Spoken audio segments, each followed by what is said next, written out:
चलिए, तो मुख्य मुगल यानी मुगल काल के अंतर्गत मुख्य मुगल का अंतिम शासक है औरंगजेब।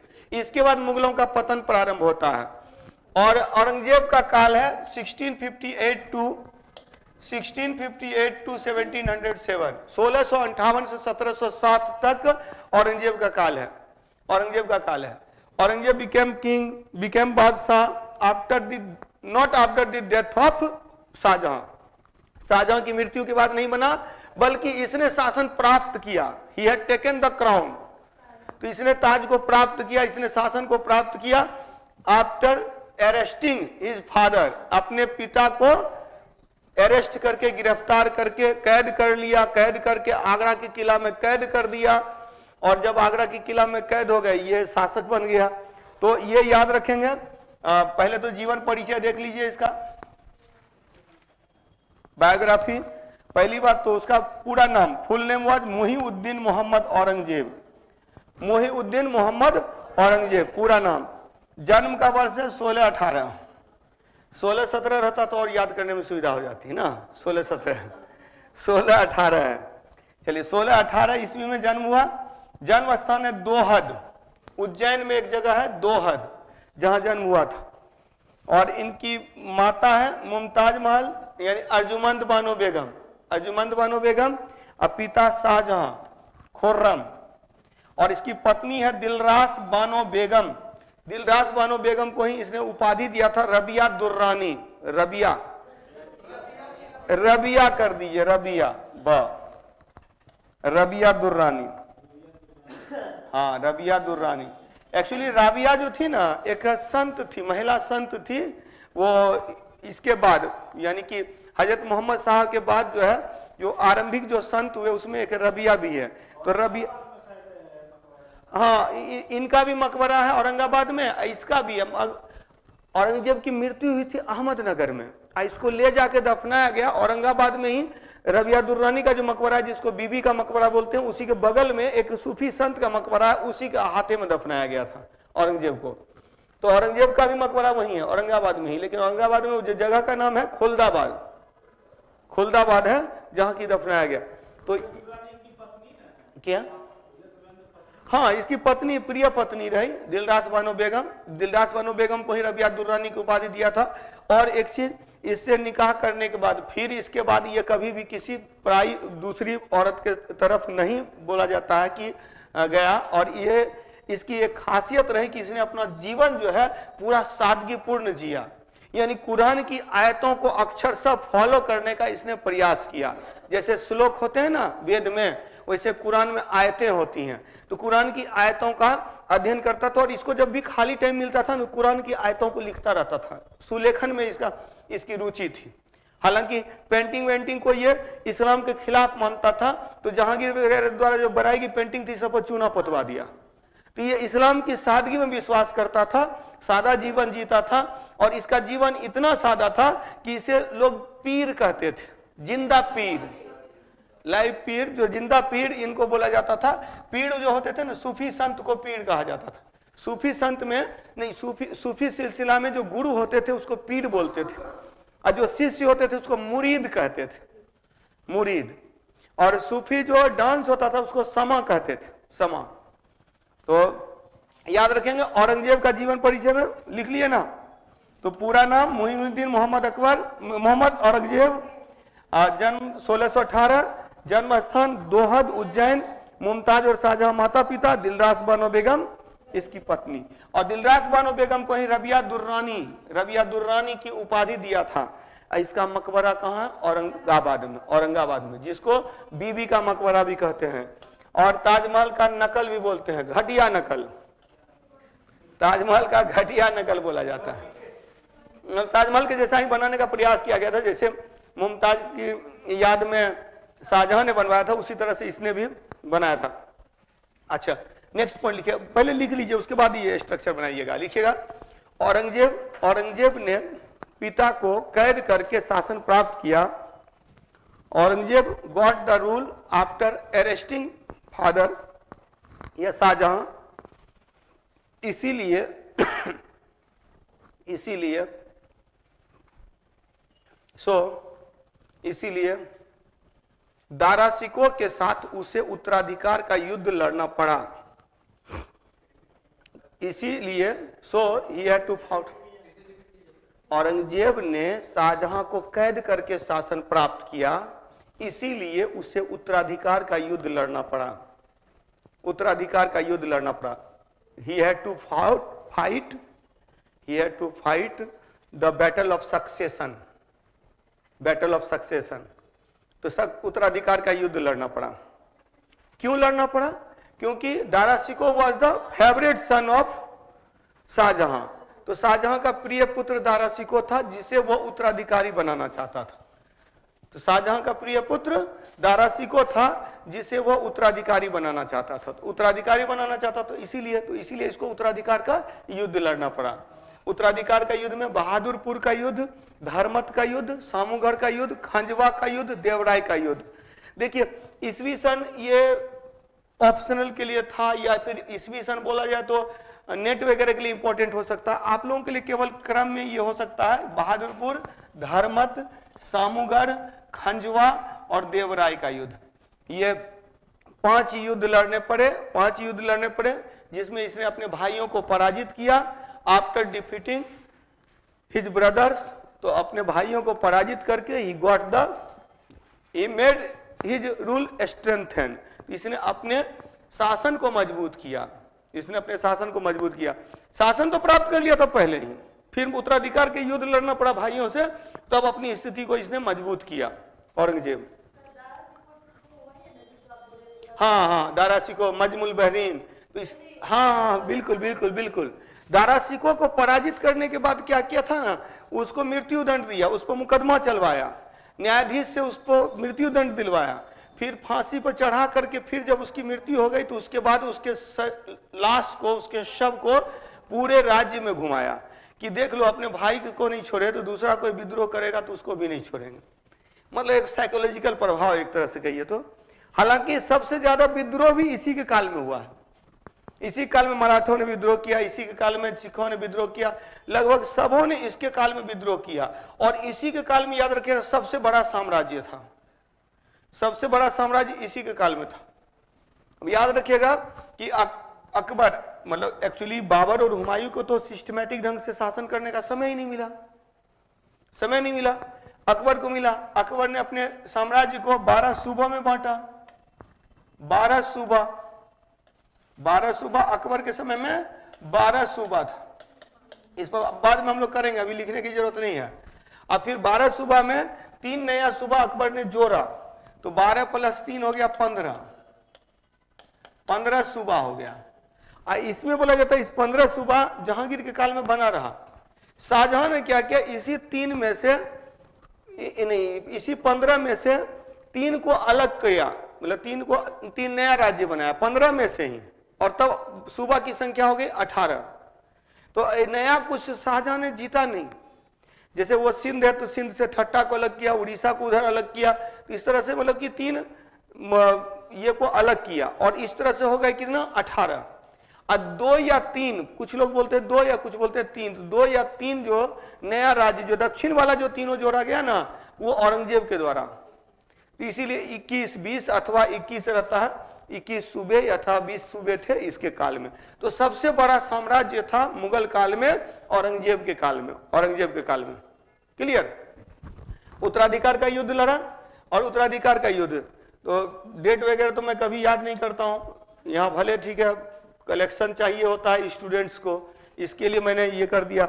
इसके बारे में मैंने बता दिया था, फिर भी दिमाग में बैठा लीजिए। दारा शिकोह, तो लिखिएगा नेक्स्ट एक पॉइंट लिख लीजिएगा, लिखिएगा शाहजहां का उत्तराधिकार का युद्ध मुख्य रूप से दारा शिकोह के साथ था। औरंगजेब का आज है औरंगजेब का उत्तराधिकार का युद्ध मुख्य रूप से दारा शिकोह के साथ था। औरंगजेब का उत्तराधिकार का युद्ध मुख्य रूप से दारा शिकोह के साथ था, क्योंकि हाँ, औरंगजेब का उत्तराधिकार का युद्ध मुख्य रूप से दारा शिकोह से था। मतलब 3 भाई और है ना, मुराद बख्श है, शाह शुजा है, लेकिन मुख्य रूप से उत्तराधिकार का युद्ध इसका रहा दारा शिकोह के साथ रहा, क्योंकि शाहजहां ने दारा शिकोह को उत्तराधिकारी घोषित किया था। क्योंकि शाहजहां ने दारा शिकोह को उत्तराधिकारी घोषित किया था। कैसे पता चलता है कि उत्तराधिकारी घोषित किया था? सिक्का, इसके नाम से सिक्का चलाया गया। जब भी किसी के नाम से सिक्का दिया जाता था उसके रहते हुए, तो उसी से पता चलता है कि वो उसका उत्तराधिकारी था। ठीक है, दारा शिकोह को शाहजहां ने उत्तराधिकारी घोषित किया था, उत्तराधिकारी घोषित किया था। अब दारा शिकोह से रिलेटेड, हालांकि आपने वहां लिख लिया होगा, फिर भी याद रखेंगे। दारा शिकोह शाहजहां का सबसे बड़ा पुत्र था, एल्डेस्ट सन, कादरी सिलसिला से संबंधित था, related to Qadri school of Sufism. इसके बाद यह विद्वान था, इसकी पुस्तक थी मजमुल बहरीन। एक और था, वो यहां लिखा हुआ नहीं है, कौन था? शेर-ए-अकबर, शेर-ए-अकबर, अकबर। और याद रखेंगे कि इसको लघु अकबर कहा था लेनपुल ने, और शाहजहां ने इसको उपाधि दी थी, शाह बुलंद इकबाल की उपाधि दी थी, शाह बुलंद इकबाल की उपाधि दी थी। एक ही पॉइंट लिखने के लिए, बाकी सब तो लिख ही चुके हैं। शाह बुलंद इकबाल की उपाधि इसको किसने दिया था? शाहजहां ने दिया था। दारा शिकोह को शाहजहां ने शाह बुलंद इकबाल की उपाधि दी। तो शाहजहां का सबसे बड़ा पुत्र था दारा शिकोह, कादरी सिलसिला से संबंधित था। यह एक विद्वान था, इसने कई पुस्तकें लिखी, जिसमें दो महत्वपूर्ण है, मजमुल बहरीन, शेर-ए-अकबर। 52 उपनिषदों का अनुवाद है शेर-ए-अकबर। और इसे लघु अकबर, ये हिंदू मुस्लिम एकता की बात करता था, तो इसके विचारधारा अकबर के समान थे, इसीलिए लेनपुल ने इसे लघु अकबर कहा है। थॉट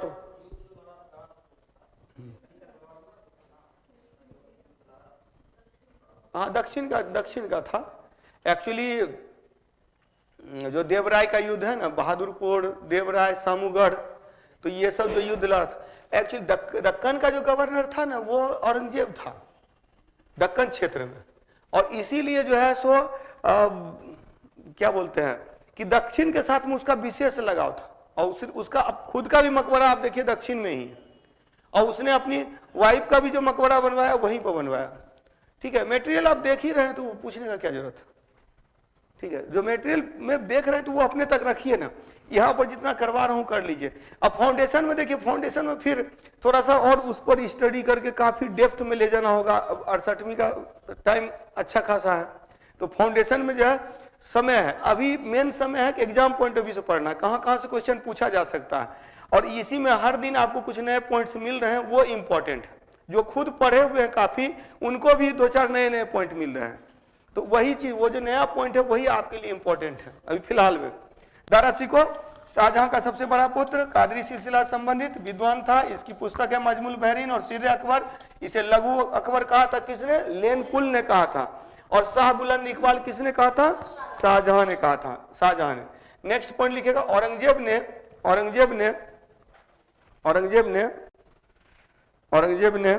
अपने विरोधियों का अंत किया। औरंगजेब ने अपने विरोधियों का अंत किया।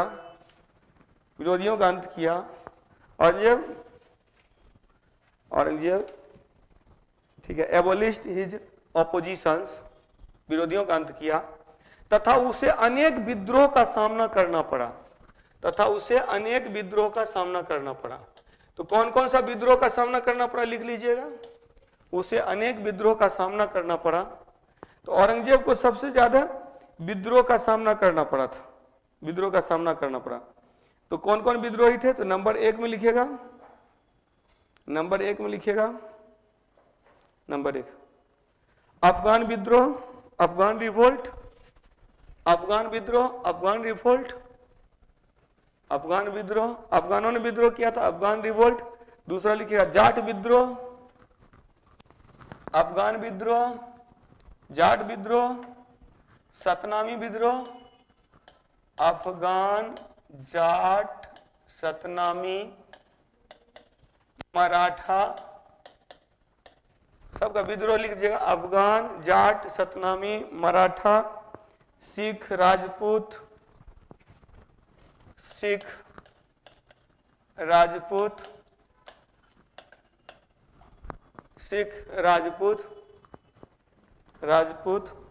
अंग्रेज भी विद्रोह के बुंदेला, तो सब ने विद्रोह किया इसके समय में। तो अफगान विद्रोह, Afghan revolt, Jat revolt, Satnami revolt, Maratha revolt, Sikh revolt, Rajput revolt and Bundela revolt, इन सब ने विद्रोह किया। एक पॉइंट और लिखिएगा, देखिए औरंगजेब का एक पुत्र अकबर था, औरंगजेब का एक पुत्र अकबर था, a son of Aurangzeb was Akbar, Akbar था जिसने विद्रोह कर दिया था, विद्रोह कर दिया था, जिसने विद्रोह कर दिया था। क्लियर, विद्रोह कर दिया था। तो मेवाड़ और मारवाड़ के शासकों ने उसकी मदद की थी। A son of Akbar was, a son of Aurangzeb was Akbar who had started revolt, तो जिसने विद्रोह कर दिया और उसके विद्रोह को दबा दिया गया। मारवाड़ और मेवाड़ के शासकों ने उसकी मदद की थी, तो उनको भी पराजित किया गया। हालांकि देखा कि पिता आप मार देंगे तो भाग गया, अफगान भाग गया, तो उसका कहानी वहां खत्म हो गया, अकबर का खत्म हो गया। तो वो अकबर दूसरा है। अकबर, कई अकबर हुए, लेकिन वो जो शासन किया था अकबर ने, तो उसको अकबर द्वितीय कहते हैं। जब शासक बनेगा तब वो अकबर द्वितीय। कोई भी शासक जब बनता था तब द्वितीय तृतीय कहलाता है, नहीं तो एक ही नाम के बहुत सारे लोग हुए। क्लियर। तो नेक्स्ट लिखिएगा, औरंगजेब से रिलेटेड, औरंगजेब ने एक उपाधि ली थी अबुल मुजफ्फर आलमगीर। यही आलमगीर की उपाधि लेने वाला पहला व्यक्ति था। इसके बाद आलमगीर एक शासक बना था, तो उसको आलमगीर द्वितीय कहते हैं। तो आलमगीर द्वितीय इसीलिए कहते हैं, उत्तरकालीन मुगल में जो हम लोगों ने पढ़ा था ना आलमगीर द्वितीय, तो आलमगीर द्वितीय इसीलिए क्योंकि उससे पहले आलमगीर कौन था? औरंगजेब था। औरंगजेब की उपाधि है अबुल मुजफ्फर आलमगीर। इसका पूरा नाम था मुहीउद्दीन मोहम्मद औरंगजेब। तो मुहीउद्दीन मोहम्मद औरंगजेब इसका पूरा नाम है, और इसकी उपाधि है अबुल मुजफ्फर आलमगीर। इसके समय में सबसे विस्तृत साम्राज्य था और सबसे ज्यादा राजपूत मनसबदार इसी के काल में थे। लोग कहते हैं कि औरंगजेब जो है धार्मिक रूप से कट्टर था। तो धार्मिक रूप से कट्टर, एक होता है कि धर्म के अनुरूप काम करना, वो एक अलग चीज है। अपने जीवन में, पर्सनल लाइफ में आप धर्म को फॉलो करते हो, वो अलग बात है। लेकिन हाँ, कुछ जो डिसीजंस है, कुछ डिसीजंस इसीलिए भी लिए गए धर्म विरोधी के तरह जो लगता है, वो इस कारण से क्योंकि आप इस्लाम को फॉलो करेंगे तो इस्लाम का अनुरूप न कार्य करेंगे। तो इस्लाम का अनुरूप कार्य किया तो इसी संदर्भ में बोला गया। नहीं तो सबसे ज्यादा राजपूत मनसबदार इसी के काल में है, सबसे ज्यादा राजपूत सेनापति इसी के काल में है। अगर ये मतलब कि गलत होता, प्रशासन में गलत होता, तो कहीं ना कहीं कोई न कोई राजपूत इसकी हत्या कर देता। तो लेकिन यहाँ पर सबसे ज्यादा राजपूत मनसबदार अकबर के काल में है। स्थापत्य रचना अगर देखें, आर्किटेक्ट, तो दो प्रमुख है, एक बीबी का मकबरा, दूसरा दिल्ली का मोती मस्जिद। दिल्ली का मोती मस्जिद औरंगजेब ने बनवाया, और बीबी का मकबरा कहाँ है? औरंगाबाद में। एक्चुअली इसकी प्रिय पत्नी दिलरास बानो बेगम, जिसको रबिया दुर्रानी की उपाधि दी थी, उसका मकबरा औरंगाबाद में है। और औरंगाबाद में तो बीबी का मकबरा, जिसको बीबी का मकबरा, इसने जजिया कर को फिर से लगाया। जो अकबर ने समाप्त कर दिया था, तो जजिया को फिर से लगाया। फिर इसकी उपाधि जो है, इसको शाही दरवेश कहा जाता है। दरवेश राजा पूछेगा ना, तब कौन? नासिरुद्दीन महमूद। दरवेश राजा, दरवेश किंग। और रॉयल दरवेश अगर बोला जाएगा, शाही दरवेश बोला जाएगा, तो वो औरंगजेब। औरंगजेब को शाही दरवेश कहते हैं। मतलब शाही, ठाठ बाट में कोई कमी नहीं थी, लेकिन जीवन में सादगी थी। ड्रेस वगैरह जो था वो एकदम फकीर के तरह। तो इस कारण से इसको शाही दरवेश कहा गया। मतलब ऐसा नहीं था कि जैसे वो था, महमूद था कि जहां मन तहां चला जाता था, वो फकीर की तरह ही। बोला जाता है कि सामान्य व्यक्ति भी उससे मिलजुल सकता था, तो सामान्य व्यक्ति इससे मिलजुल नहीं सकता था। ये मतलब अपनी रॉयल्टी को बनाए रखा, लेकिन लाइफ जो इसकी थी वो लाइक, तो वो एकदम सादगीपूर्ण। तो इसीलिए इसको शाही दरवेश कहा जाता है। इसको जिंदा पीर भी कहा जाता है, जिंदा पीर। तो टू टाइटल्स, शाही दरवेश एंड जिंदा पीर, these are the titles of Aurangzeb. Clear. तो सबसे विस्तृत साम्राज्य, अच्छा सबसे विस्तृत साम्राज्य में याद रखिएगा 20 अथवा 21, 20 और 21 सूबे। इसके जो सूबे थे, कि सूबे कितने थे? 20 या 21 सूबे इसके समय में थे, 20 या 21 सूबे। अच्छा, ये एक पॉइंट इंपॉर्टेंट है कि मराठों को समाप्त करने में, बाकी विद्रोह को इसने दबा दिया लेकिन मराठों को समाप्त करने में यह सफल रहा। और इसी संदर्भ में इसने शिवाजी को मराठा मतलब कि पहाड़ी चूहा कहा था। हाँ, भाग जाता था, बिल में घुस जाता था, तो पहाड़ी चूहा कहा था शिवाजी को औरंगजेब ने, और ये मराठों को समाप्त करने में सफल रहा। लेकिन इसने क्या किया था 1689 में, 1689 में, 1680 में डेथ होती किसकी, शिवाजी की। शिवाजी की मृत्यु 1680 में हुई। 1689 में शिवाजी के पोता, शिवाजी का जो पोता था शाहू, उसको इसने कैद कर लिया। शिवाजी के बाद संभाजी शासक बने और संभाजी का बेटा था शाहू, तो शाहू बनता शासक, तो इसने शाहू को कैद कर लिया। और इस बीच में क्या हो गया, तो फिर राजाराम उसका इसका जो शाहू का ये सौतेला भाई राजाराम शासक बना था, राजाराम शासक बना। और जब बहादुर शाह प्रथम शासक बना तो उसने शाहू को कैद से मुक्त कर दिया। तो शाहू 1689 से 1707 तक कैद में था, मुगलों की कैद में था। तो एक पॉइंट लिख दीजिएगा, लिखिए औरंगजेब ने मराठा उत्तराधिकारी शाहू को 1689 में कैद किया था, 1689 में कैद कर लिया था। Aurangzeb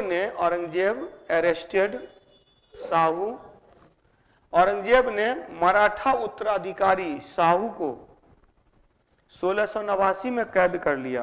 arrested Shahu the Maratha successor in 1689, 1689 में, ठीक है। तो 1689 में शाहू को कैद कर लिया किसने, औरंगजेब ने कैद कर लिया। हालांकि मराठों को पूरी तरह से समाप्त करने में असफल रहा।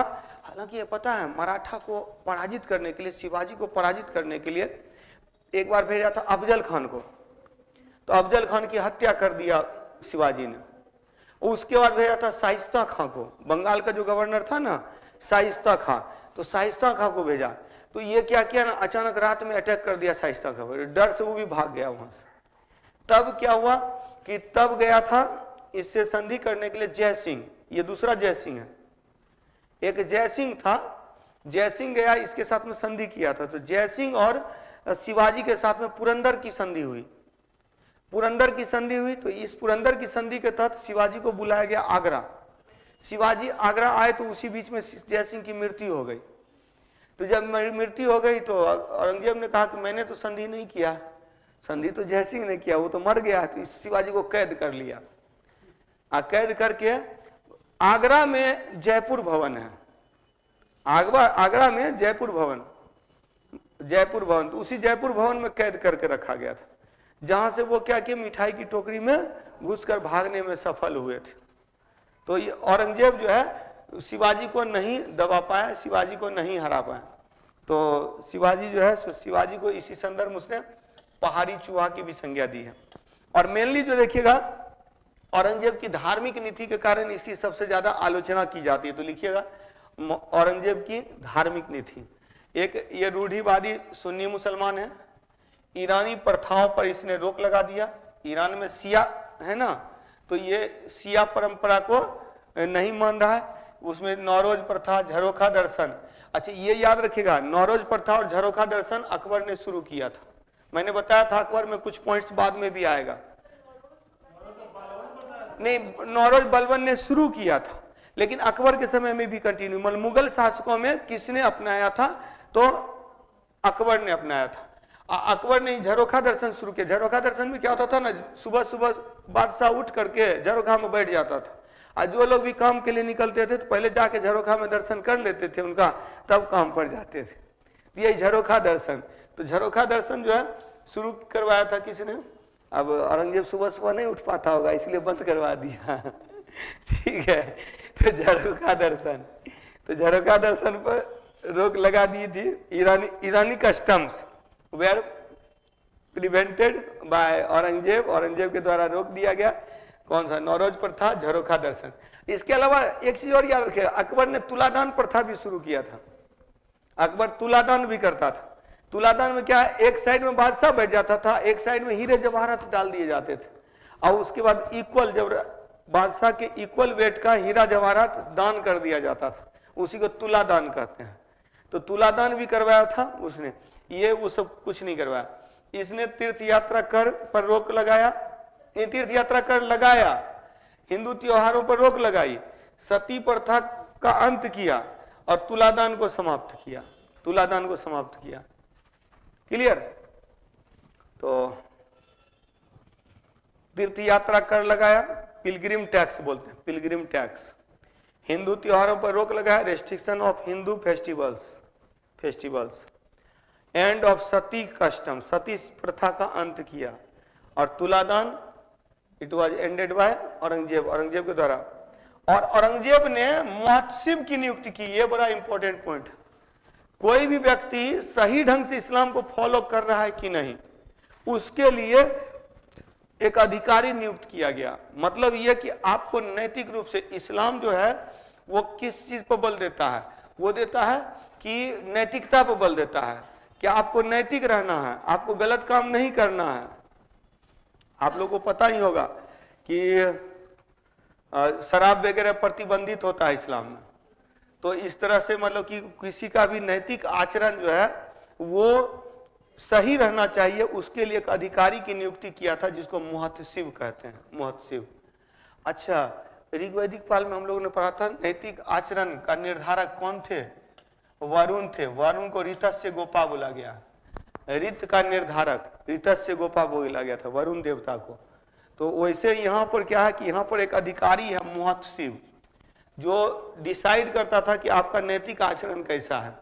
तो नैतिक आचरण को कंट्रोल करने के लिए एक official was appointed, that was Muhtasib. Muhtasib was official to control जो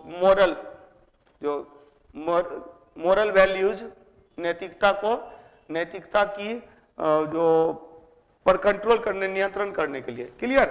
तो यह सुन्नी मुसलमान था, इसने ईरानी प्रथाओं पर रोक लगाया, तीर्थ यात्रा कर लगाया, हिंदू त्योहारों पर रोक लगाया, सती प्रथा का अंत किया, तुलादान को समाप्त किया। क्लियर? चलिए, तो अब लिखिएगा औरंगजेब की मृत्यु 1707 ईस्वी में अहमदनगर में हुई। औरंगजेब डाइड इन अहमदनगर इन 1707। औरंगजेब की मृत्यु 1707 ईस्वी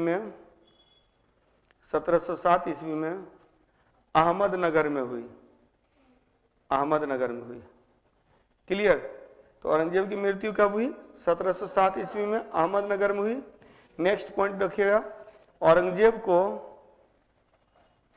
को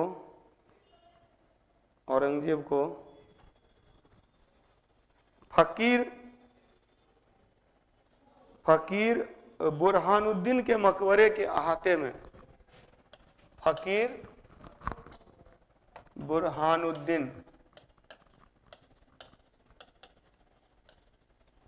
के मकबरे के अहाते में, in the campus of tomb of Burhanuddin, संत बुरहानुद्दीन के अहाते में दफना दिया गया।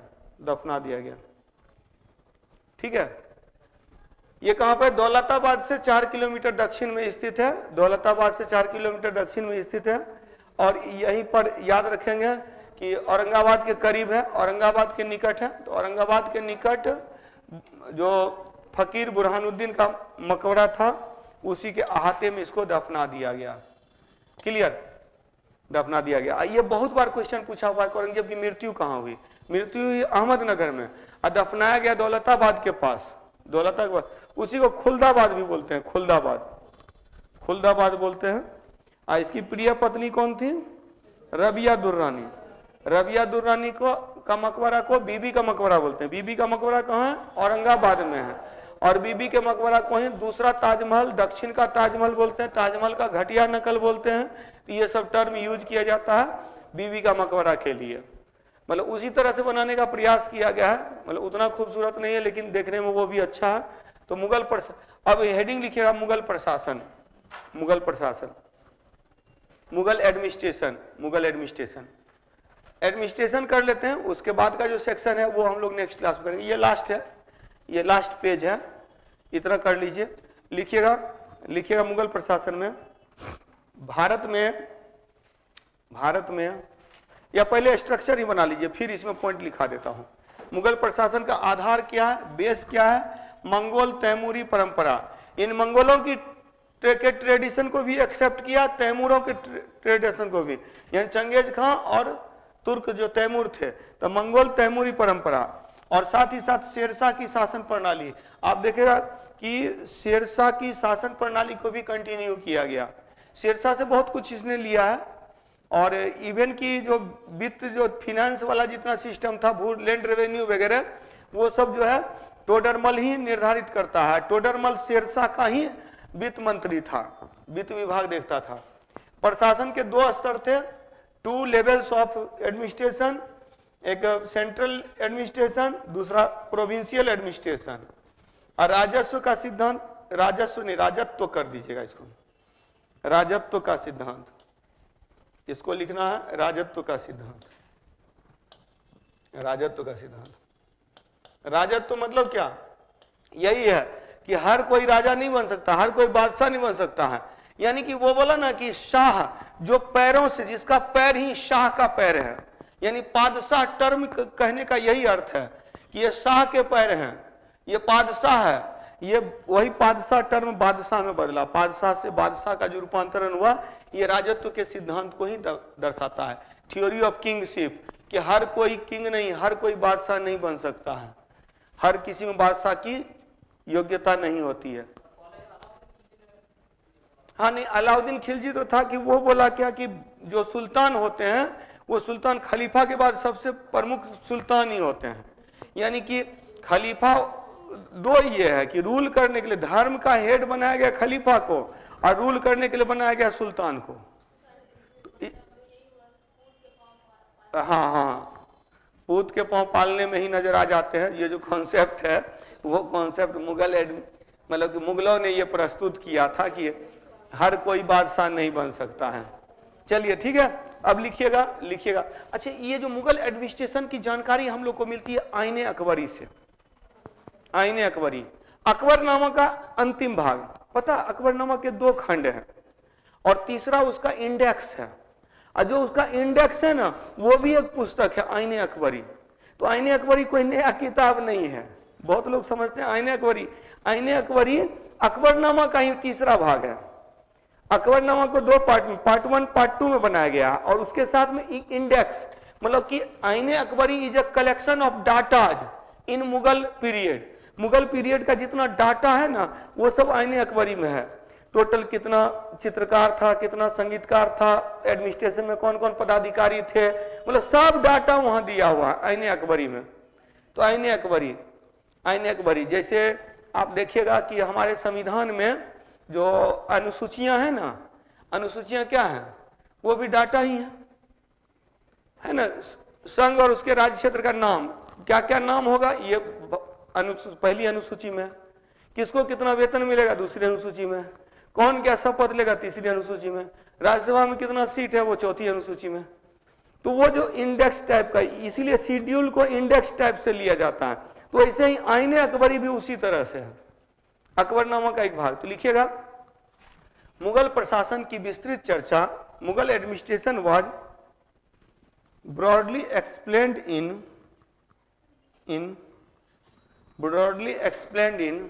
मुगल प्रशासन की विस्तृत चर्चा, मुगल प्रशासन की विस्तृत चर्चा आईने अकबरी पुस्तक में की गई है। आईने अकबरी, ठीक है, आईने अकबरी पुस्तक में, आईन ए अकबरी। इसमें ये पॉइंट आप लिख सकते हैं कि आईने Akbari is the last part of Akbarnama. आईने अकबरी अकबरनामा का अंतिम भाग है, हाँ, तीसरा भाग नहीं, अंतिम, इसलिए इंडेक्स के रूप में। भाग 2 ही है, अकबरनामा का 2 पार्ट है, पार्ट 1 पार्ट 2, लास्ट में इंडेक्स है, और वो इंडेक्स आईने अकबरी के नाम से है। तो जितना भी डाटा वगैरह दिया हुआ है ना, वो सब डाटा दिया हुआ आईने अकबरी में। तो अब देखिएगा, जहां कहीं भी अगर कुछ नहीं आ रहा है, मुगल पीरियड का दिया हुआ है कि इसका वर्णन कहाँ किया गया है, तो आप आईने अकबरी दे सकते हैं, आईने अकबरी। तो आईने अकबरी का लेखक कौन है, जो अकबरनामा का लेखक? अबुल फजल।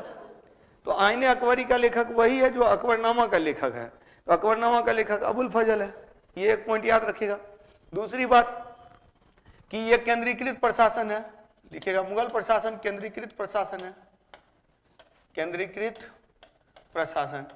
Mughal administration was a centralised administration, जिसमें इन विच हेड वाज बादशाह, जिसमें शक्ति का सर्वोच्च शक्ति बादशाह के पास, सर्वोच्च शक्ति बादशाह के पास। केंद्रीकृत प्रशासन मतलब सेंट्रलाइज्ड एडमिनिस्ट्रेशन है, जिसमें सर्वोच्च शक्ति किसके पास है? बादशाह के पास। ठीक है। और ये अरबी फारसी पद्धति पर स्थापित किया गया था। तो बादशाह के बाद लिखिएगा प्रमुख अधिकारी कौन कौन है? प्रमुख अधिकारी, बादशाह के बाद प्रमुख अधिकारी की बात करेंगे। प्रमुख अधिकारी एक तो हो जाएगा दीवान या वकील, दीवान या वकील। एक हो जाएगा मीर बख्शी, मीर बख्शी। फिर हो जाएगा सद्र उस सुदूर, सुदूर। उससे पहले लिखना था मीर ए सामा, मीर ए सामा। ठीक है। दीवान या वकील, दीवान या वकील। अच्छा एक तो छूट ही गया, वही स्टार्ट में ही था। एक वजीर होता था, वजीर सबसे हेड होता था, उसी को सबसे पहले लिखना था वजीर। हाँ एक काम कीजिए ना, यहाँ ऐसे कर दीजिए, रुक जाइए, दीवान या वजीर या वकील कर दीजिए, ये ज्यादा अच्छा रहेगा। वजीर या वजीर। एक्चुअली क्या है ना, बता रहा हूं मैं। देखिए बादशाह के बाद जो होता था ना वजीर होता था, अब वजीर प्रधानमंत्री होता था।